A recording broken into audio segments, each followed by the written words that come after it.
আমার কাছে পুজোর 5টা দিন একেবারে আলাদা। 5টা দিন 5 রকমের, মানে প্রত্যেকটা দিনের আলাদা ফ্যাশন, আলাদা ঘোরা বেড়ানো, আলাদা খাওয়া, রান্না বান্না সবকিছু। আসলে প্রত্যেক দিনের মজাটা না আলাদা করে খুঁজে বার করতে হয়, আর সেটা আমি খুব ভালো করে পারি।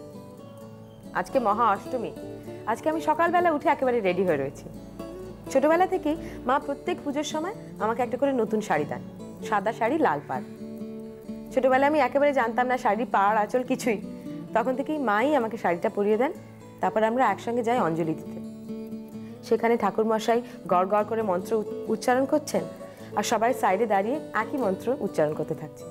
কারুর বা হাত জোড়া, কারুর হাতে ফুল। আমি তখন বেশি কিছু বুঝতাম না, কিন্তু আমি জানতাম যে ফুলটা ছোঁড়ার আগে আমি যা উইশ করব সেটা পূর্ণ হবে। তাই প্রত্যেক বছর একই উইশ করতাম যে মা এই বছরে যেন প্লিজ আর পরীক্ষা না হয়। কিন্তু প্রত্যেক বছর পরীক্ষা হতো, রেজাল্টও বেরোতো, আর আমি পাশ করে যেতাম পরের ক্লাসে। তখন মনে হতো যে আমার ছোট ছোট হাত, তাই জন্য হয়তো মায়ের পায়ে পর্যন্ত পৌঁছচ্ছে না ফুলটা, আর সেই জন্যই প্রার্থনাটা কৈলাস পর্যন্ত পৌঁছচ্ছে না। এই ছিল অষ্টমীর সকাল। এবছরে মা আমাকে কিনে দিয়েছেন নতুন শাড়ি, সাদা শাড়ি লাল পাড়। আমি সকাল সকাল গিয়েছিলাম অঞ্জলি দিতে। সেখানে ফুলের গন্ধ, ধূপের গন্ধ, ঢাক কাসর ঘন্টার আওয়াজ, আর মনে হচ্ছিল যেন সেই ধুনোর ধোঁয়ায় আমি কৈলাস পর্যন্ত পৌঁছে গেছি মাকে ডেকে আনতে। মা আসবেন, অবশ্যই আসবেন। এতগুলো ছেলে মেয়ের ডাকের সাড়া না দিয়ে কোনো মা থাকতে পারেন বলুন? সেই জন্যই তো সন্ধি পুজো। মার পায়ে 108টা পদ্ম দেওয়া হয়। মাতৃরূপেণও সংস্থিতা। মা মর্তে আসবেন। চলুন মহা অষ্টমীর শুভেচ্ছা জানিয়ে শুরু করি আজকের নারী।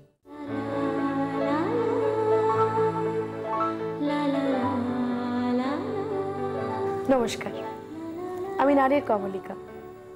আজ মহা অষ্টমী, আর মহা অষ্টমীর শুভেচ্ছা জানিয়ে আজকের এই ফ্যাশন সেগমেন্ট আমি শুরু করতে যাচ্ছি। অবাক হচ্ছেন কেন কমলিকা সায়ন্তনী নয়? আমার বান্ধবী সায়ন্তনী ফ্যাশন ট্রেন্ডস খুঁজতে বেরিয়েছে, আর আমাকে এই দায়িত্বে দিয়ে গেছে যে ওর এই ফ্যাশন সেগমেন্ট আমাকে সামলাতে হবে। কি বলুন তো? তাহলে শুরু করি আজকের এই ফ্যাশন সেগমেন্ট। তুহিনাদি নমস্কার। আচ্ছা তুহিনাদি, এই উৎসবের দিনে মহা অষ্টমীতে আমাদের আপনি কি উপহার দিচ্ছেন? প্রথমেই বলি কমলিকা, তুমি যেটা পরে আছো সেটাই তো একটা বড় উপহার, বিরাট বড় উপহার। কেন এটা আমি অষ্টমীর দিন মনে করেই করেছি। বাহ! এটা যদি তুমি সকালে পরে অঞ্জলি দাও তাহলেও তোমার ভালো লাগবে। ইভেন তুমি যদি রাত্রে পরে ঠাকুর দেখতে বেরো, আজ আমার মনে হয় এটা আমি রাত্রে পরে ঠাকুর দেখতেই বেরোবো। বাহ বাহ, তাহলে তো খুব ভালো। তুমি আরেকটাও পড়তে পারো, কারণ কি আমার ওটাকে মাথায় রেখে আর কি আমি আরেকটা অষ্টমীর রাতের পড়েছি। তুমি দেখো, এটা হচ্ছে খাড়ি প্রিন্ট। খাড়ি প্রিন্ট বলে এটাকে, খাড়ি প্রিন্ট বলে। এটা হাফ অ্যান্ড হাফ আছে। হাফ হচ্ছে তোমার খাড়ি দিয়ে কাজ করা আছে, আর হাফ হচ্ছে সিকোয়েন্স দেওয়া আছে উইথ প্রিন্ট। বাহ! এটা কিন্তু আর মিরর ওয়ার্কও তো দেখছি। হ্যাঁ নিশ্চয়ই, তাই না? একটু তো টাচ থাকবেই, অষ্টমীর রাত বলে কথা। একটু এফেক্ট, একটু শিমারি, একটা মানে সবাইকে আর কি একটু তাক লাগিয়ে দেওয়ার জন্য একটু তো তাক লাগাতেই হবে। আর অন্যান্য শাড়িগুলো একটু দেখবো। এটা যে লালটা, এটাও আরেকটা ধরো, আমরা তোমরা যেমন মেয়ের, আমরা তো বউ, এটা আমাদের জন্য একটু আমাদের বয়স হয়েছে, একটু ঘুমটা ঠোঁটটা দিয়ে ঠাকুরের কাছে গেলাম উৎসবের দিনে। আপনার একটু প্রিন্টটাকে মাথায় রেখে, হোয়াইটটাকে বেস রেখে আমি একটা ব্লকে দিচ্ছি। আচ্ছা, এবার একটু ডার্ক কালারের। আচ্ছা, তুমি এই কালোটা দেখো, এটা একটা তসর, এটা ডাই করে প্রিন্ট করা হয়েছে। বাহ! এটা পাটলি পাল্লু আছে। পাটলি পাল্লু, হ্যাঁ, এটা বিষ্ণুপুরের তোমার তসর আছে। আচ্ছা, তার তসরটা বেসিক্যালি আমরা পাই। এটা হচ্ছে বেসিক তসরের রং। এটা রং, তার উপর আপনি ডাই করেছেন কালো। কালো মানে ওই কালচে গ্রে আমি বলবো এই রংটা। এই কালার কম্বিনেশন দিয়ে আপনি পুরো শাড়িটাকে যে ভরিয়ে তুলেছেন, এরকম কালার কম্বিনেশন যে একটা তসরের ওপর ডাই করার পরে ভালো লাগবে, এটা রহস্যটা কি? মানে এটা আপনার মাথাতে কি করে এলো? মানে এটা আমি বলবো একটা লেম্যান হিসেবে আমি একজন ডিজাইনারকে প্রশ্ন করছি। হ্যাঁ, নিশ্চয়ই করতে পারো। তোমার ব্যক্তিগত প্রশ্ন যখন আমি নিশ্চয়ই উত্তর দেব। সেটা হচ্ছে, দেখো, একটা কাজ যখন আমি করি তখন আমি চিন্তা করি যে কোন কালারের সাথে কোন কালারটা করলে অ্যাপ্রিশিয়েট করবে সবাই। আচ্ছা, লোকে যে অ্যাপ্রিশিয়েট করবে এটা আপনি কি করে মানে তুমি যে এক্ষুনি আমাকে বললে দারুণ হয়েছে এই শাড়িটা, সেটাই তো মানে আপনার কল্পনা শক্তি বা আমি বলবো প্রকৃতিও একটা ফ্যাক্টর প্লে করে সেখানে।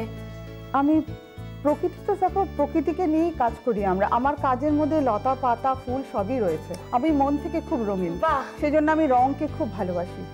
তাই জন্য আমার প্রতিটা শাড়িতে তুমি রং পাবে এবং ভ্যারাইটি অফ কালার পাবে। দিদি আপনার শাড়ি তো একটার থেকে একটা সুন্দর, আমি কোনটা ছেড়ে কোনটা বলি বলুন তো। কিন্তু এই শাড়িটার বিষয়ে আমাকে জানতেই হবে, এটা কি শুধু কাঁথা স্টিচ এই শাড়িটার মধ্যে আছে? এটা শুধু কাঁথা নেই, এটা কাঁথা উইথ প্রিন্ট আছে। আচ্ছা, কাঁথা উইথ প্রিন্ট। এটা বিষ্ণুপুরি সিল্কের উপর করা হয়েছে। আচ্ছা, হাফ কাঁথা এন্ড হাফ প্রিন্ট। আচ্ছা দিদি, এই যে কালার কম্বিনেশন মানে এটা আপনি বলে বিষ্ণুপুরি সিল্ক, এটা মানে বিস্কিটের উপর আপনার এই প্রিন্টটা আছে। তারপর আবার এখানে কালো সুতো দিয়ে আপনি কাঁথার কাজ করেছেন। এই যে বিস্কিটের সঙ্গে কালো খুব সুন্দর যাবে, এই কনসেপ্টটা আপনি মানে এটার ইন্সপিরেশনটা আপনি কোথা থেকে পেয়েছিলেন? সেটা আসে আমার শ্বশুরমশাইয়ের কাছ থেকে। আচ্ছা, অসাধারণ। যিনি আজকে পৃথিবীতে নেই। আচ্ছা দিদি, আপনার শ্বশুরমশাই আপনার সঙ্গে এখনো ঠিক আগের মতোই আছেন, কিন্তু আজ উনি না থাকায় আপনার ইন্সপিরেশন আপনি কোথা থেকে পান? তুমি দেখো কার কাছ থেকে পাই। বাহ, সিদ্ধিদাতা গণেশ, এর ওপর কি কোনো কথা হবে? এর ওপর কোনো কথা হবে না। আচ্ছা দিদি, এই গণেশ যে আপনাকে ইন্সপায়ার করেছেন সেটা আপনি সেটার একটু ব্যাকগ্রাউন্ডটা যদি আমাদের বলেন। মানে আপনার ডিজাইনে গণেশ, আবার আমি দেখতে দেখলাম একটা লেবেলে একটা গণেশের কি যেন একটা ছাপ আছে। হ্যাঁ, এই তো করে নাও শাড়িটা। হ্যাঁ, এইটা সম্বন্ধে একটু বলবেন।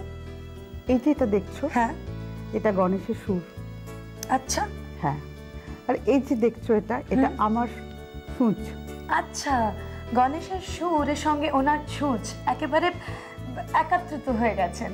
সিদ্ধিদাতা গণেশ, ইনি আজকে দিদির ইন্সপিরেশন।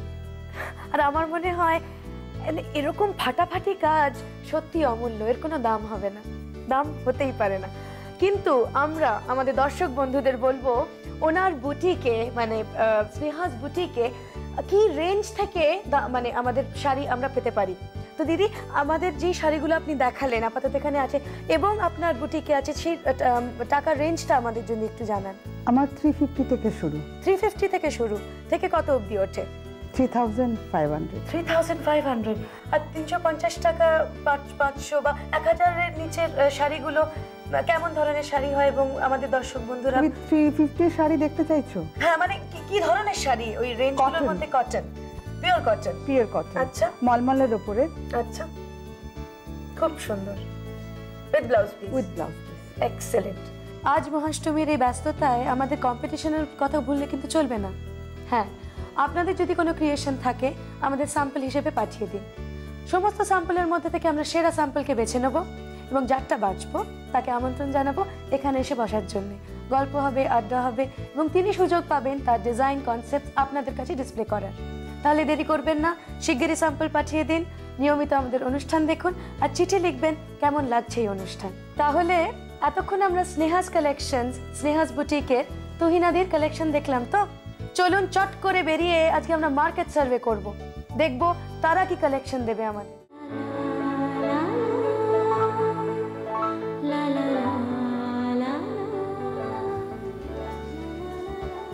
নমস্কার, এতক্ষণ আমরা স্নেহাস ক্রিয়েশনসের তসরের কালেকশন দেখছিলাম। এখন চলে এসেছি দক্ষিণাপাড়ের khadi silk এম্পোরিয়ামে।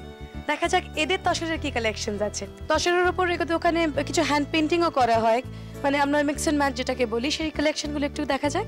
জিপশন print, Jamini Roy base বলে ওদের একটা কনসেপ্ট আছে, মানে যামিনী রায়ের পেন্টিং এর মোটিভসগুলো ওনারা সেটাও শাড়ির ওপর করে দেখান। এটা বোধহয় আপনাদের একটা স্পেশালিটি। এগুলো প্রাইস রেঞ্জটা দাদা? প্রাইস রেঞ্জ 2000 থেকে 2500 মধ্যে। আর এখন বোধহয় ডিসকাউন্ট দিচ্ছেন তার উপর।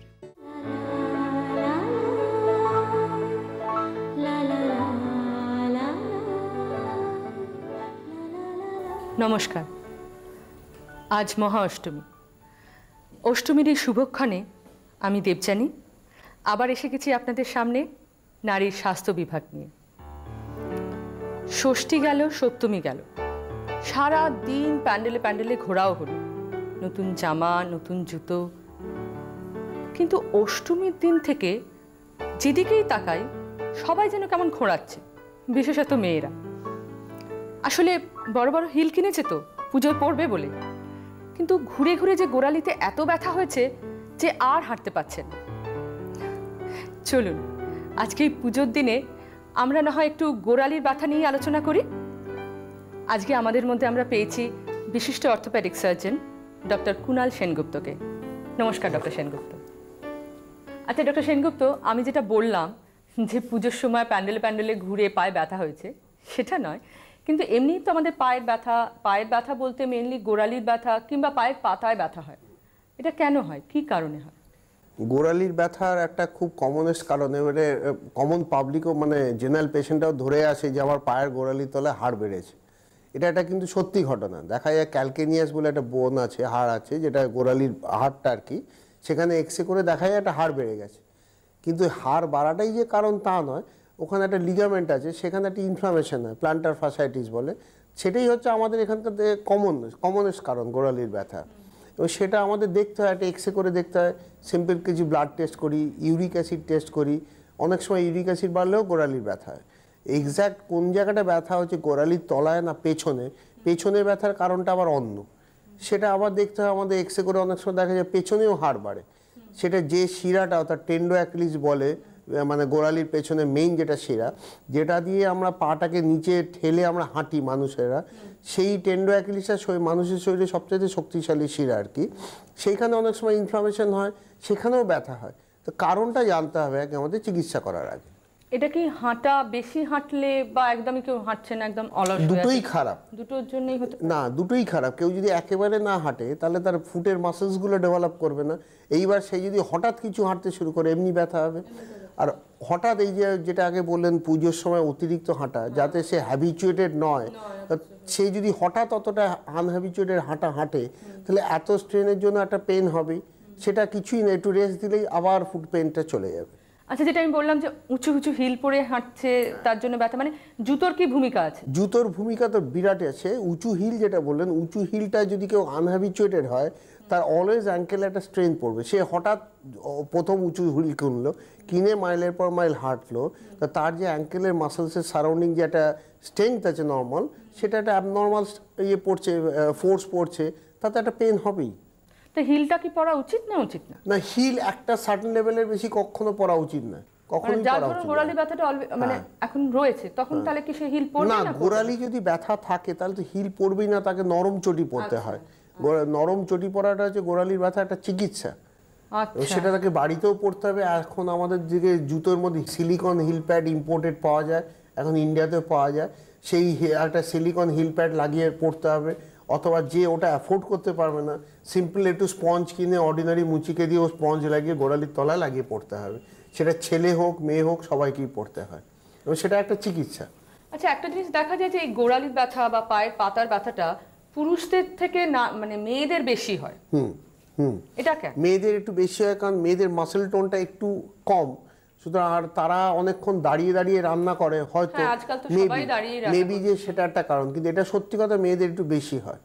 কোন এজে? এটা কি কোনো এজ ফ্যাক্টর আছে? জেনারেলি মহিলাদের যখন ওই পিরিয়ডস বন্ধ হতে শুরু করে, তারপরে বোনসগুলো একটু উইক হয়ে যায়, তখন একটা জেনারেলি সব জায়গায় পেন হয়। তার মধ্যে হিল পেনটা ডেফিনেটলি বেশি হয়। চিকিৎসাটা কি? চিকিৎসা আমরা তো এক্সরে করে দেখি যে হাড় বেড়েছে কি না, বা এক্স্যাক্টলি কোন জায়গাটা ব্যথা হচ্ছে। আমরা প্রথমে দেখি একটু এক্সারসাইজ দিয়ে দিই, আর গরম জলের সেক, নরম চটি, এইগুলোতে যদি না সারে, ব্যথার ওষুধে খুব একটা ভালো কাজ দেয় না, একটু শর্ট পিরিয়ড দেওয়া যেতে পারে। আমাদের লোকালি একটু হাইড্রোকোরেশন ইঞ্জেকশন দিতে হয়, সপ্তাহে একটা করে 3টে কি 4টে ইঞ্জেকশন দিলে খুব কমে যায়। কিন্তু সেটা আবার দেখে নিতে হবে সুগার আছে কিনা। সুগার থাকলে তো হাইড্রোকোরেশন ইঞ্জেকশন দেওয়া যাবে না। সেক্ষেত্রে আমরা ফ্যারাটিক ফুড বাথ, মানে ফিজিওথেরাপিস্টকে পাঠাই, তারা ওই গরম জলের মধ্যে একটা ফ্যারাটিক ফুড বলে আর কি, অর্থাৎ একটা লো গ্রেডেড ইলেকট্রিসিটি কারেন্ট দিয়ে তার মধ্যে ফুডটাকে চুবিয়ে দিলে সেখানে পায়ের খুব আরাম পাওয়া যায়। ওয়্যাক্স বাথটা কি? ওয়াক্স বাথটা যখন স্টিফ হয়, পাটা যখন ব্যথার সাথে স্টিফ হয়, তাহলে ওয়াক্স বাথে খুব ভালো কাজ দেয়। কিন্তু স্টিফ না হলে শুধু ব্যথার জন্য খুব একটা দরকার পড়ে না, হিল পেনে খুব একটা কাজ করে না। আচ্ছা, কিন্তু হাইড্রোকোরেশন ইনজেকশনে খুব ভালো কাজে, ম্যাজিক। এক একটা পেশেন্ট আছে কাঁদতে কাঁদতে, তারা পায়ের মানে সকালবেলা পার্টিকুলারলি ঘুম থেকে উঠে পেনটা ম্যাক্সিমাম হয়, সে এসে বলে এটা কেন হয়, মানে অনেকে মাটিতে সকালবেলা পা ফেলতে পারে না বা কিছুক্ষণ চেয়ারে বসে থাকলে আর উঠতে পারবে না, এত পেন হয়। তারা যদি এরকম সিভিয়ার পেইন হয় তাদের ব্যথার ওষুধে কাজ দেয় না, হাইড্রোকোরেশন ইনজেকশনে ম্যাজিকের মতো রেজাল্ট দেয়। তাদের ইনজেকশন দিতেই হবে, দিতেই হবে if there is no diabetes. এই কি কোনো অপারেশন করতে, এইবারে এই অপারেশনের, হ্যাঁ, এই যে হাড় বাড়াটা, আগেকার দিনে একটা অপারেশন ছিল বাড়া হাড়টা কেটে বাদ দিয়ে দেওয়া, কিন্তু সেটা দেখা যাচ্ছে কোনো উপকার হয় না, কিছুকাল পরে আবার হাড়টা বেড়ে যেতে পারে এবং তাতে আরো লোকাল ইনফ্লামেশন বেড়ে ব্যথাটা আরো বেড়ে যায়। সুতরাং এই অপারেশনটা খুব একটা পপুলার না। আচ্ছা, অপারেশন করে এটা না না না, there is nothing called permanent cure. ওই exercise, hot bath, soft slipper এগুলো করে করে ভালো থাকা যায়। আচ্ছা, আর খাওয়া দাওয়ার কি কিছু সাজেশন দেন? খাওয়া দাওয়ার সঙ্গে এটা কোনো না, যদি ইউরিক অ্যাসিড বাড়ার জন্য ব্যথা হয় তাহলে তো তার কতগুলো আছে, ডিম খাবে না, মাংস খাবে না, শীতকালের অধিকাংশ সবজি খেতে পারবে না, সেটা আলাদা কারণ, সেটা একটা পার্টিকুলার কারণ। আদারওয়াইজ দেখতে হবে ওয়েট যাতে না বাড়ে, কারণ ওয়েট ওজনের সঙ্গে সম্পর্কটা কি? ওজনের সাথে তো দুনিয়ার সব রোগেরই সম্পর্ক আছে, সব রোগই বাড়ে ওজনের সাথে। ও তো ওজন বাড়লে ওখানে চাপ বাড়বে, ন্যাচারালি পেনটা বাড়বে। প্রিকশনস গুলো আপনি কি বলেন? তাহলে জুতোটা আমাদের লক্ষ্য রাখতে হবে, ডেফিনেটলি জুতো মেজর ফ্যাক্টর, মানে হিল হাইট। তো আজকালকার দিনে মেয়েদের যেগুলো হয় হাই প্ল্যাটফর্ম, সেগুলো ক্ষতি করছে না, সে তো হিলটা খুব একটা রেজড হচ্ছে না, টোটাল প্ল্যাটফর্মটা উঁচু, হাই প্ল্যাটফর্মটাতে কোনো প্রবলেম হচ্ছে না। কিন্তু প্রবলেমটা হচ্ছে যদি অ্যাঙ্কেলটা অ্যাকিউট ফ্লেক্স মানে ভাঁজ হয়ে থাকে due to this high heel only, সেটা একটা স্ট্রেন পড়ছে, দ্যাটস ইট, পেইন হয়। আচ্ছা, যদি পার্টিকুলারলি গোড়ালির পেছনে ব্যথা হয় সেক্ষেত্রে কি করণীয়? গোড়ালির পেছনের ব্যথাটা আর গোড়ালির নিচের ব্যথাটা কিন্তু সম্পূর্ণ আলাদা জিনিস, যদিও সবটাই গোড়ালি, কিন্তু দুটো ডাক্তারিতে পুরো আলাদা। গোড়ালির পেছনের ব্যথাটা মেইনলি হয় আমাদের টেন্ডো অ্যাকিলিস বলে একটা যে শিরা আছে তার ইনফ্লামেশন থেকে হয়, সেটা করে এক্সরে করেও দেখা যেতে পারে গোড়ালির পেছনে হাড় বেড়েছে। এই ক্ষেত্রে একটা জিনিস ওয়ান্ডারফুল রেজাল্ট দেয়, সেটা হচ্ছে জুতোটা হিলটা উঁচু পড়তে, যেটা অনেক পেশেন্ট প্রথমে ঘাবড়ে যায়। জুতোর হিলটা অ্যাবাউট 3/4 ইঞ্চ রেইজ করে দিতে হবে, সেটা বিট মেল আর বিট ফিমেল। এখানে আপনি সাজেস্ট করছেন যে হিলটা উঁচু পড়তে হবে, কারণ তাহলে দেখা যায় টেন্ডো অ্যাকিলিসটা রেস্টে থাকলে ব্যথাটা অনেক কমে যায়। তার সাথে গরম জলে শেক, এক্সারসাইজ, এগুলো ওয়ান্ডারফুল রেজাল্ট দেয়। না হলে আগেকার দিনে ওইখানেও হাইড্রোকোরেশন ইনজেকশন দেওয়া হতো গোড়ালির নিচের মতো, কিন্তু সেটা এখনকার দিনে খুব একটা পপুলার নয়, কারণ ওইখানে হাইড্রোকোরেশন ইনজেকশন নিলে দেখা যায় যে টেন্ডো অ্যাকিলিস যে শিরাটা তার অনেকটা জোর কমে যায়। সুতরাং হিল উঁচুটাই হচ্ছে সবচেয়ে ভালো ট্রিটমেন্ট। এটা আমরা প্রিভেন্ট করব কি করে, পেছনের ব্যথাটা পার্টিকুলারলি? প্রিভেন্ট করা এগুলো খুব প্রবলেম, কার যে এই ব্যথা হবে কেউ বলতে পারে না। অনেকে ভাবে শুধু ওজনে হয়, তাই না, অনেক রোগা লোকের বা মেয়ে লোকেরও এই ব্যথা হয়। তো প্রিভেন্ট বলে কিছু কি থেকে এক্স্যাক্টলি হচ্ছে সেটা বলা খুব ডিফিকাল্ট। একটা দেখতে হবে ইউরিক অ্যাসিডটা বেড়েছে কিনা, সে তো অন্য জিনিস, সেটা তো আলাদা ক্যাটাগরি হয়ে গেল। তাহলে তার ট্রিটমেন্টটা সেভাবে হবে। পুরো ইউরিক অ্যাসিডের ট্রিটমেন্ট সে ডায়াবেটিসের মতো, অনেক দিনের, অনেক খেতে পারবে না, ওষুধ খেতে হবে অনেক দিন ধরে, ফ্রিকোয়েন্ট চেকআপ দরকার, এরকম। স্পেসিফিক কি কোনো গোড়ালির এক্সারসাইজ আপনি সাজেস্ট করেন? হ্যাঁ, ওই পায়ের আঙ্গুলের উপর দাঁড়িয়ে টিপটো বলে, অর্থাৎ এরকম করা ব্যাপার, পায়ের আঙ্গুলটাকে উপর দাঁড়িয়ে ফুটটাকে এরকম করে ওঠা নামা করা, এই 5-8 মিনিট করে করলে বা একটু পারলে 10 মিনিট করে, সকালে ঘুম থেকে উঠে যে বিছনা ছেড়ে এটা করে, তাহলে পায়ের ব্যথা অনেকটা সেরে যাবে ইনস্ট্যান্টলি। আচ্ছা, ইনস্ট্যান্টলি ইনস্ট্যান্ট একটা রিলিফ পেয়ে যায়, একটা রিলিফ পেয়ে যায়। কারণ এই যে পেইন গুলো হয় আফটার রেস্ট, যেই ঘুম থেকে উঠলে অমনি ব্যথা হবে, চেয়ারে 1 ঘন্টাখানিক বসে রইলে উঠতে গেলেই ব্যথা হবে। ওই ফুট মাসেল যে সারাদিন কাজ করে আবার ব্যথাটা চলে যায়, কারণ এই ফুট মাসেল এক্সারসাইজ করলে পেনটা চলে যায়, যে রেস্টে এলো অমনি আবার ব্যথাটা। সুতরাং বিছনা থেকে নেমে এক্সারসাইজ করে হাঁটাচলা করলে দেখা যায় ব্যথাটা অনেকটা রিলিফড হচ্ছে। অনেক ধন্যবাদ ডক্টর সেনগুপ্ত, আপনার এত ব্যস্ততার মধ্যেও আপনি আমাদের অনুষ্ঠানে এসেছেন। ডক্টর সেনগুপ্তর পরামর্শগুলো আশা করি আপনারা সবাই শুনেছেন। গোড়ালির ব্যথা, পায়ে ব্যথা, এগুলো আমরা কিন্তু বাড়িতে বসেই অনেকটা কিওর করে দিতে পারি। তাতেও যদি না হয় ডাক্তারের কাছে যেতেই হবে, আর তাতেও যদি না হয় এরপরেও যদি আপনাদের কিছু জানার থাকে, আমি তো রইলাম, আমায় চিঠি লিখে পাঠান।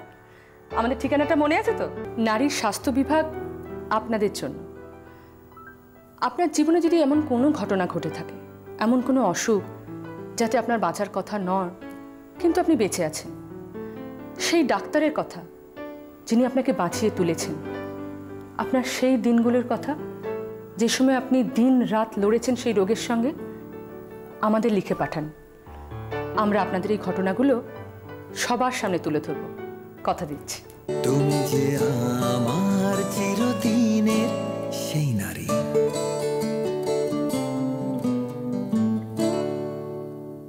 এই মেশিনটির নাম হচ্ছে বাটারফ্লাই। বাটারফ্লাই মানে প্রজাপতির দুটো ডানা যেরকম এরকমভাবে মেলে দেয় আবার সোজা হয়ে যায়, এই মেশিনটিরও অ্যাকশনটা মোটামুটি মুভমেন্টগুলো দেখতে পাচ্ছেন বাটারফ্লাই মুভমেন্টের মতনই। এই বাটারফ্লাই করলে পরে আর্মের মাসেলসগুলো টোনড আপ হয় এবং এক্সট্রা যে মেদ থাকে সেটা ঝরে যায়। বাড়িতে এর বিকল্প আছে, বাটারফ্লাই মুভমেন্টের মতো সোজা এসে তারপরে ছড়িয়ে দেবেন, দুটো হাত দুদিকে আবার সামনে রাখবেন এবং এই জিনিসটা ঘরোয়াভাবে খুব সুন্দরভাবে এগুলো করা যায়।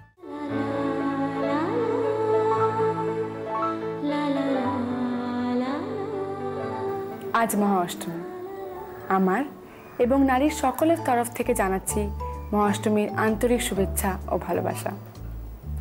অষ্টমীর রাত সবার কাছে এটা একটা ভীষণ ভাইটাল রাত। চোখে চোখে মন দেওয়া নেওয়া, প্যান্ডেলে প্যান্ডেলে আলো রোশনাই, সবার মনের মধ্যেই থাকে এক আনন্দের ফোয়ারা। সবাই চায় এই রাতে ভীষণ ভালো দেখাতে, কিন্তু কিভাবে, কি ধরনের সাজ হওয়া উচিত, কি ধরনের পোশাক আশাক, কি ধরনের হেয়ার স্টাইলিং, এই সব নিয়ে কথা বলার জন্য আজ আমার সঙ্গে আছেন মেকআপ আর্টিস্ট অভিজিৎ চন্দ্র। অভিজিৎদা নমস্কার। মহা অষ্টমীর রাত সবাই ভীষণ গর্জিয়াস দেখাতে চায়, কিভাবে সেটা হয়, কি ধরনের বেস মেকআপ, প্রথমে আমরা সেই নিয়ে কথা বলি আগে। হ্যাঁ, আমি দেখতে পাচ্ছি উনি একটা গডি শাড়িও পরে আছেন মহাষ্টমীর রাতের জন্য। তো যে সময়ের অভাবের জন্য আমি বেসটা আগে থেকেই করে রেখেছি। তাও আমি বলে দিচ্ছি, রাতের যেহেতু বেস, এটা একটু যদি চড়া করা হয় তাতে কোনো প্রবলেম নেই।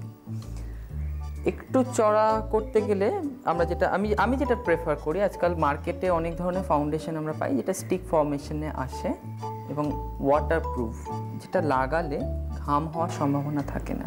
স্টিক ফাউন্ডেশন দিয়ে আমি আজকে বেসটা করে রেখেছি। তো এখন একটু কম্প্যাক্টের প্রলেপ দিয়ে নিচ্ছি আমি আগে মুখে। চোখের তলায় ফাউন্ডেশনটা খুব ধরে করতে হবে যাতে ডার্ক সার্কেল থাকবে। আর একটা ব্যাপার শান্তনি আমি খুব জোর দিই, সেটা হলো বয়সে। হ্যাঁ, মানে বিভিন্ন রকম বয়সে বিভিন্ন রকম মেকআপ হওয়া উচিত। কখনোই সাজটাকে যেন তোমার পার্সোনালিটিটাকে মানে ছাপিয়ে না যায়। তোমার সাজটা তোমার এক্স্যাক্টলি পার্সোনালিটির সঙ্গে এক হয়ে যাও। বেস মেকআপের পর আমরা আসছি আই মেকআপে। হ্যাঁ, অ্যাজ ইউজুয়াল আমি ওনার চোখের তলায় আগে পাউডার দিয়ে দেবো, ট্রান্সলুসেন্ট পাউডার। কি ধরনের শেডস ইউজ করা উচিত অষ্টমী রাতের জন্য? অষ্টমী রাতের জন্য আমি মারুনিশ ব্রাউন বা রেডিশ মারুন, গোল্ড, ব্ল্যাক, তার মানে একটু লাউড কালার ইউজ করাই যায় রাত্রেবেলা। তো আমি ওনার শাড়ির সঙ্গে ম্যাচ করে দুটো কালার পাঞ্চ করে আমি আইশ্যাডো করব। একটু ব্রাউনিশ, তার সঙ্গে একটু মরুনিশ ব্রোঞ্জ।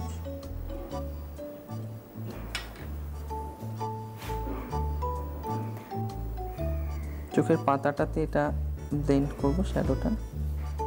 ওনার যে জিনিসটা খুব প্লাস পয়েন্ট, ওনার চোখের শেপটা খুব সুন্দর। তো শ্যাডো লাগাতেও বেশ সুবিধা হচ্ছে আমার। ধরো মেকআপ করা মানে মুখোশ বানানো না মুখটাকে, মেকআপ করা মানে তোমার যে প্লাস পয়েন্টগুলো আছে সেগুলো হাইলাইট করে তোলা, আর যেগুলো তোমার মাইনাসগুলো আছে সেগুলোকে কভার আপ করে ফেলা। আই মেকআপ তো প্রায় শেষই হয়ে আসলো, এটা কি করলে একটু বলবে? আমি যেটা করলাম, ওনার ওপর দিয়ে আর নিচ দিয়ে ব্ল্যাক পেন্সিল মোটা করে, মানে কাজল পেন্সিল মোটা করে লাগালাম। পেন্সিলের লাইনের উপরে স্মাজটা দিয়েছো। এবার ওপরটা আমি একটা কেক লাইনার লাগাবো ওনার চোখে। চোখের নিচটা একটু মোটা করেছি, আচ্ছা, ওপরটা একটু পাতলা করব ওনার চোখের শেপ অনুযায়ী। সুন্দর লাগছে কিন্তু আইশ্যাডোটা, স্পেশালি ওর শাড়ির সাথে ভীষণ ভালোই ম্যাচ করেছে। রাত্রিবেলা আমরা শাড়ির সঙ্গে ম্যাচ করে শ্যাডো লাগাতেই পারি। আমরা চাইলে উপরেও তো কাজল লাগাতে পারি একটু। আমি লাগিয়েছি, পেন্সিল লাগিয়ে একটা স্মাচ করে কর্নারটা স্মাচ করে একটা স্মোকি এফেক্ট নিয়ে এসেছি। মানে এই ট্রেন্ডটা না এখন ভীষণ ইন ফ্যাশনে, স্মোকি এফেক্টটা। হ্যাঁ, স্মোকি এফেক্টটা। এবার ব্ল্যাক থিক মাস্কারা লাগাবো। রাত্রিবেলা না চোখটা যদি একটু ডার্ক করে করা হয়, ধরো পেন্সিল বা কাজলের রেখাটা একটু ডার্ক হয়, একটা ড্রামাটিক এফেক্ট দেয়, ভালোই লাগে দেখতে। তার উপরে অষ্টমী রাতে সবাই চায় একটু ডিফারেন্ট দেখতে। Eye makeup complete. হ্যাঁ, এবার যেটা করব, একটা অ্যাঙ্গুলার ব্রাশ দিয়ে একটু ডার্ক ব্রাউন আইশ্যাডো আমি আইব্রোটাতে ব্লেন্ড করব। আর একটু ডার্ক করার জন্য। একটু ডার্ক এফেক্ট। দিনের বেলা, রাতের বেলা না খারাপ লাগে না, দিনের বেলা হলে এটা একটু প্রকট হয়ে যায়। আইজে পরে এবার আমরা আসবো ব্লাশ অনে।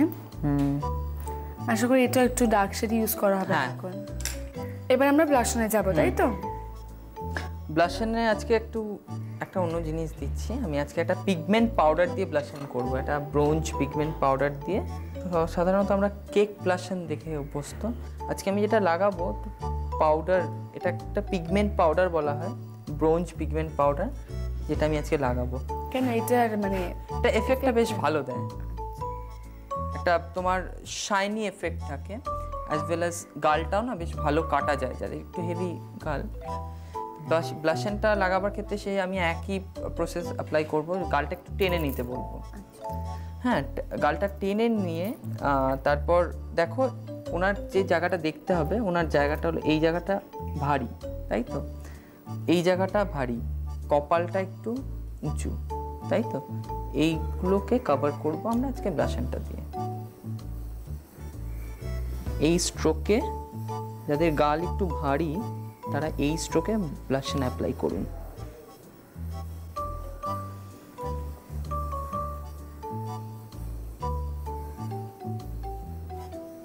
কপাল যদি একটু বড় হয়, উঁচু হয়, বা কপালের অনেকের থাকে জানো তো এই জায়গাটা পাতলা কিন্তু আবার এই দুটো জায়গা চওড়া, সাইডে তারা ব্লাশনটাকে নিয়ে এসে সাইডে কভার করে নিতে পারবে। এখানটা বেশ ভারী যে বলছিলেন, অতটা এখন লাগছে না। ব্লাশন লাগাবার কারণটাই এটা, যে হেভি ব্যাপারগুলোকে ইয়ে করে দেওয়া। এবার আসবো লিপসে। আমি ওনার ক্ষেত্রে চোখটা একটু ভারী করেছে তো লিপসটা একটু হালকা টোনে লিপস করব। এটা ফোল্ড করো।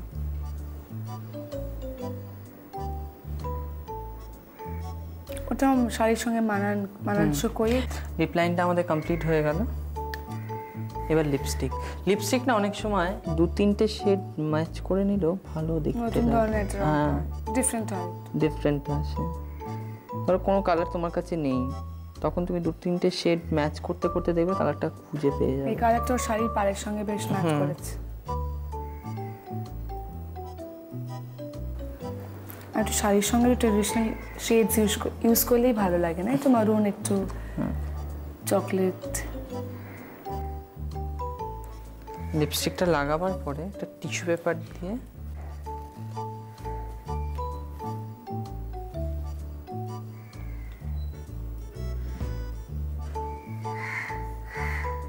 এরপর একটা দেখো একটা স্পেশাল এফেক্ট আনবো আমি লিপস্টার মধ্যে,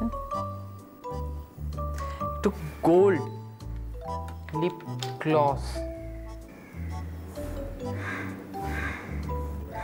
নিয়ে লিপটাকে হাইলাইট করবো। শিমারি ব্যাপার আছে। হ্যাঁ, একটা গোল্ডেন এফেক্টও পাওয়া যাবে, বেশ ভালো লাগে জানো তো রাত্রিবেলা দেখতে, একটা ডিফারেন্ট লুক দেয়, একটা ড্রামাটিক এফেক্ট আনে। না আনতে চাইলে না ইউজ করলে তো চলে, ডিপেন্ড করে কি পরেছি, ওর এটার সঙ্গে ম্যাচ করছে। বাট আমার মনে হয় এটা খুব ট্রেন্ডি লাগে জানো তো দেখতে। টিনেজাররা হয়তো বা শাড়ি পরবে না, তোমার ওয়েস্টার্নের সঙ্গে তুমি এরকম সিলভার মেটালিক এফেক্টও আনতে পারো। আমাদের লিপসটাও তাহলে কমপ্লিট হয়ে গেল। মানে ফেসের উপরে যা করার আজকে শেষ তাহলে আপাতত মেকআপের ব্যাপারটা শেষ হলো। এবার টিপের আনবো আমি। বাঙালি সাজারে টিপ না হলে ঠিক চলে না। হতো না, একটু বড় সাইজের টিপ আমি ওকে একটু পরাবো আজকে। পুরো ইন্ডিয়ান লুক দিয়েছে একটা, ভীষণ সুন্দর লাগছে। এই লাল টিপের তলা দিয়ে একটা ছোট্ট স্টোন টাইপের জিনিস পরিয়ে দিলাম। চুলটায় কি করা হলো?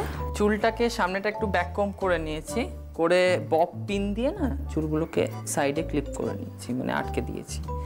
দিয়ে পেছনের চুলটাকে একটা লো পনিটেল করে একটা মানে খোঁপা টাইপের করেছি, জুড়া টাইপের করেছি, কিন্তু একটু ঘাড়ের কাছে। ট্রেডিশনাল একেবারে। হ্যাঁ, এবার যেটা করব সেটা হলো ফুল। ফুল দেখবে সাজাতে ফুল না হলে চলে। হ্যাঁ, তুমি দেখবে ট্রেডিশনাল সাজে ফুল যেন আলাদা একটা মানে বৈশিষ্ট্য হয়ে দাঁড়ায়, একটা আলাদা লুকই এনে দেয়।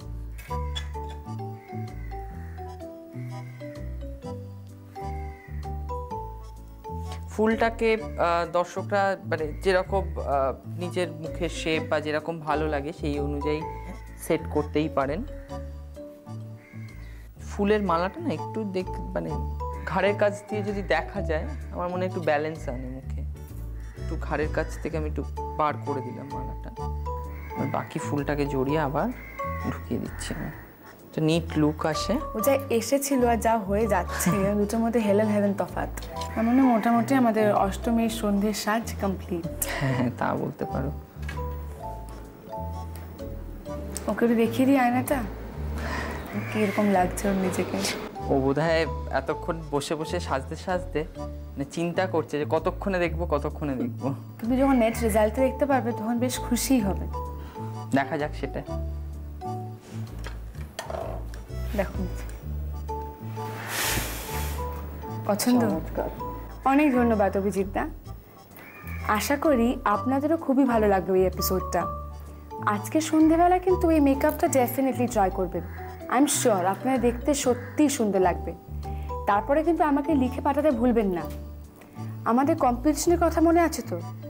আপনাদের কাছে যদি কোনো ঘরোয়া টিপস হয় সেগুলো আমাকে লিখে পাঠাবেন, এবং সেই টিপসগুলো থেকে আমরা সিলেক্ট করে নেবো সবার থেকে সেরা টিপটি। সেইটা যদি আপনার হয়, আপনি পাবেন একটা আকর্ষণীয় পুরস্কার। অভিজিৎ দাকে যদি কন্ট্যাক্ট করতে হয় সেটাও কিন্তু আমাকে লিখে জানাবেন। আমি তো অ্যাজ ইউজুয়াল মাধ্যম হতে রাজি আছি। চিঠিগুলো কোথায় পাঠাবেন? অ্যাড্রেসটা লিখে নিন। আজ তাহলে আসি। সন্ধ্যাবেলাটা কিন্তু ভালোভাবে কাটাবেন। পুজোর জন্য আরেকবার শুভেচ্ছা রইল। ভালো থাকবেন। নমস্কার।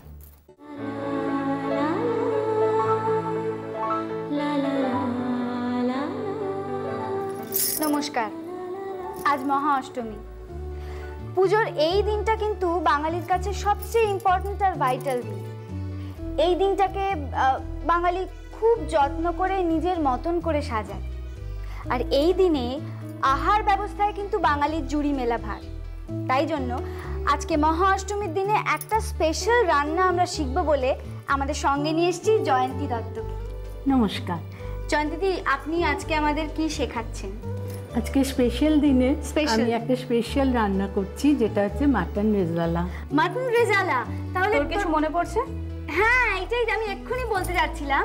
সেটা হলো যে নারী যেদিন শুরু হয়েছিল সেদিন সবাই বলেছিল, মানে তার আগে আমরা হাত পাকাবার জন্য ছিল তো, হাত পাকাবার জন্য একদিন আমি আর পিঙ্কি মাটন রেজালা করে সবাইকে খাইয়েছিলাম। সবাই বলেছিল ভীষণ খারাপ খেতে হয়েছে, অনেক রকম কথা। তো আমরা তখন ওদের কথা দিয়েছিলাম যে ওদের ওই মাটন রেজালাটা আমরা আবার করে খাওয়াবো। তো আমরা তো এখন অনেকদিন রান্না করছি, আমাদের হাত পেকেই গেছে বল। কিন্তু আজকে আমরা আরো কিছু মানে জয়ন্তীদির কাছ থেকে কিছু স্পেশাল টিপস নিয়ে ওদের ওই রান্নাটা আবার করে খাওয়াবো। জয়ন্তীদি, বলো তো কি কি লাগছে? হ্যাঁ, রেজালা করতে গেলে প্রথমে লাগবে মাটন, তারপর আদা বাটা, চাল মগজ বাটা, ঘি, সামরিচ গুঁড়ো, পেঁয়াজ, এটা কাজু বাদাম বাটা, শুকনো লঙ্কা, নুন, জায়ফল জয়িত্রীর গুঁড়ো, দই, মরিচ গুঁড়ো, দুধ, তেজপাতা।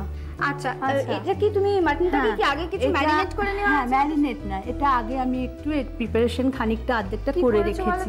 প্রথমে আমি কুকারেতে একটু ঘি দিয়েছি, তারপর তাতে আমি মাটনটা দিয়েছি, পেঁয়াজ কুচো দিয়েছি, একটু আদা বাটা দিয়েছি, একটু রসুন দিয়েছি, একটু কালো মরিচ গুঁড়ো দিয়েছি, নুন দিয়েছি, আর দইটা আর দুধটা দিয়েছি, দিয়ে ওটা বয়েল করে নিয়েছি। ও তারপর যখন ওটা একটু ঠান্ডা হয়ে গেল, তারপর আমি মাটনগুলো আলাদা তুলে নিলাম। আচ্ছা, হ্যাঁ, তুলে নিয়ে তারপরে ওই যে জুসটা যেটা ছিল, সেই জুসটা ওই দুধ আর দই মেশানোর ফলে একটু ছানা ছানা মতো হয়ে যায়। যার জন্য ওটা আমি মিক্সিতে পুরোটা মিক্স করে নিয়েছি। আচ্ছা, প্রথমে আমি ঘি দেবো। হ্যাঁ, ঘিটা যতক্ষণে গরম হবে ততক্ষণ বেশি একটু অষ্টমী নিয়ে আড্ডা মারা যাবে বল। আচ্ছা এবার এটা আমি দেবো মরিচটা দেবো। আমি এটা চামচ দিই।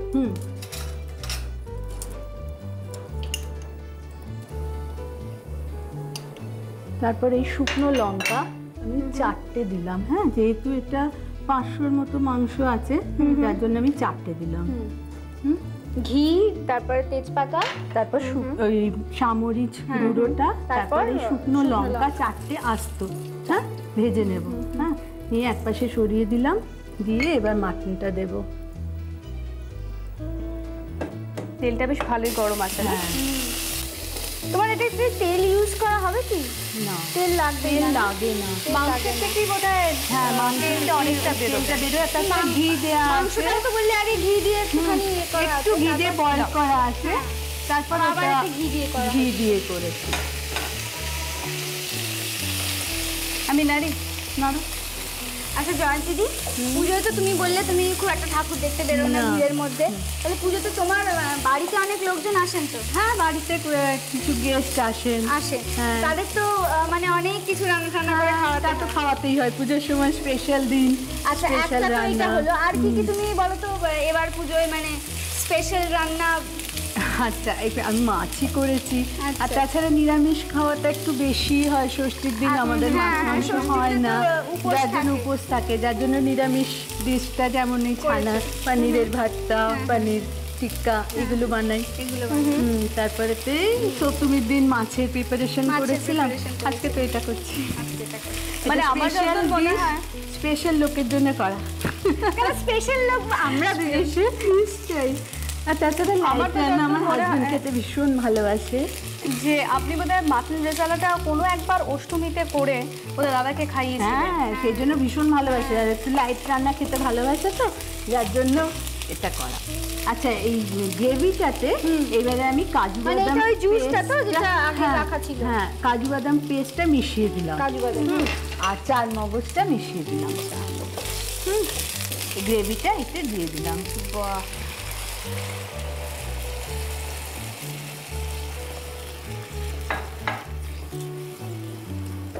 মোটামুটি আমাদের জানিস তো আগের বারে না আমরা মাংসটাকে একটুখানি কম কষিয়েছিলাম, তাই জন্য অতটা ভালো টেস্ট হয়নি। সেটাও না, সেটাও একদম যাকে এবার তো জেনে গেলাম। এই গ্রেভিটা দেওয়ার পর আমি কিন্তু 5 থেকে 10 মিনিট ফোটাবো, তার বেশি ফোটানো যাবে না, যেহেতু এটা কাজু বাদাম আছে তো, যার জন্য ওর থেকে একটা অয়েলি ভাব বের হয়।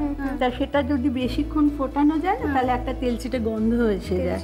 হ্যাঁ, যার জন্য এটা আমি বেশিক্ষণ ফোটাবো না, খুব জোর 5 থেকে 10 মিনিট। আচ্ছা, 5-10 মিনিট হয়ে গেছে মনে হচ্ছে আমার, 10 মিনিটই কেটেছে, ততক্ষণ এটা হয়ে গেছে। হ্যাঁ, দারুণ গন্ধ বেরিয়েছে, কিন্তু গন্ধটা ভালো হয়েছে। আচ্ছা, এইবারে আমি একটু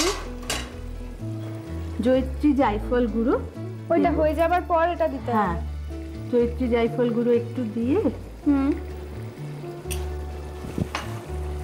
এটা মিশিয়ে দিতে হবে। হ্যাঁ, এটা ভালো করে মিশিয়ে দিয়ে, যদি কেউ পছন্দ করে তাহলে এতে কেওড়ার জল একটু দেওয়া যেতে পারে। হয়ে গেছে, গ্রেভিটাও কিন্তু বেশ ঠিক হয়ে গেছে। আচ্ছা, একটা বোল দাও, এটা হয়ে গেছে, এবার ঢালতে হবে। আমি ঢেলে দিই। হ্যাঁ, ধরো।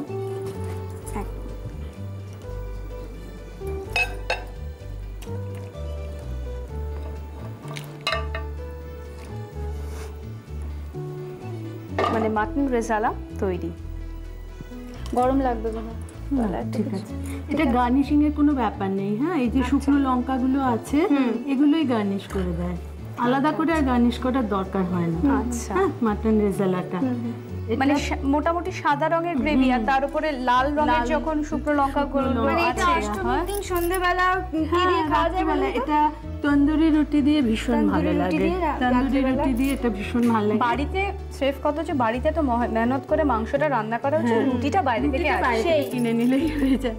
হ্যাঁ, এবার টেস্ট করে দেখো একটু কেমন হলো। এই না, তুই না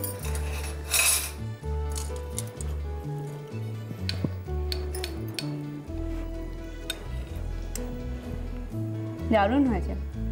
একটু মিষ্টি মিষ্টি হয় বোধহয় না? একটু মিষ্টি হয়।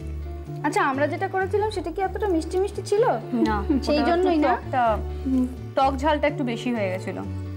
মাটন রেজালা করতে আমাদের লাগছে মাংস 1 কেজি, পেঁয়াজ কুচি 250 গ্রাম, আদা বাটা 50 গ্রাম, জয়িত্রী গুঁড়ো 1 চামচ, শাহ মরিচ গুঁড়ো 1 চামচ, তেজপাতা 4টি, দুধ 8 কেজি, ঘি 100 গ্রাম, কাজু বাটা 2 চামচ, চাল মগজ 2 চামচ, নুন আন্দাজ মতো, দই 175 গ্রাম। প্রথমে পেঁয়াজ, আদা, রসুন, কালো মরিচ, দুধ, দই এবং মাংস একসাথে মেখে সেদ্ধ করে নিন। এরপর গ্রেভির সাথে চাল মগজ বাটা এবং কাজু বাটা মিশিয়ে রাখুন। ঘি গরম করে তাতে তেজপাতা, কালো মরিচ, সাদা মরিচ, আস্ত শুকনো লঙ্কা দিয়ে নাড়ুন। গরম হয়ে এলে মাংসগুলো দিয়ে ভাজুন। ভাজা হয়ে এলে গ্রেভি ঢেলে দিন এবং 10 মিনিট ফোটান। রান্না হয়ে এলে পরিবেশন করুন। রেসিপিটাও নিশ্চয়ই এতক্ষণ লিখে নিয়েছেন, তাহলে একটা কাজ করুন, এটা আজকে সন্ধ্যাবেলা, এটা তো অষ্টমী স্পেশাল, আজকে সন্ধ্যাবেলা রান্না করে ফেলুন। হ্যাঁ, চিঠি লিখে আমাদের জানান যে আপনাদের গেস্টরা খেয়ে কি বললো, আপনাদের খেয়ে কেমন লাগলো। আর যে পুরস্কারের ব্যাপারটা আছে সেটা হলো যে আপনারা জানেনই আপনাদের কাছে যা যা নতুন রেসিপি আছে সেগুলো আমাদের চিঠি লিখে জানিয়ে দিন। যেটা আমাদের কাছে সেরা মনে হবে সেটাকে আমরা পুরস্কার দেব। আর শুধু তাই না, আমাদের এই নারীর রান্নাঘরে এসে মনামি আর পিঙ্কির সাথে রান্না করার সুযোগ। খুব ভালো থাকবেন, পুজো খুব ভালো কাটাবেন। আর অষ্টমীর দিনে যদিও খুব ভিড় রাস্তায়, তাহলেও ঠাকুর নিশ্চয়ই দেখবেন, খুব মজা করবেন। আজকে আমরা আসি, আবার পরদিন দেখা।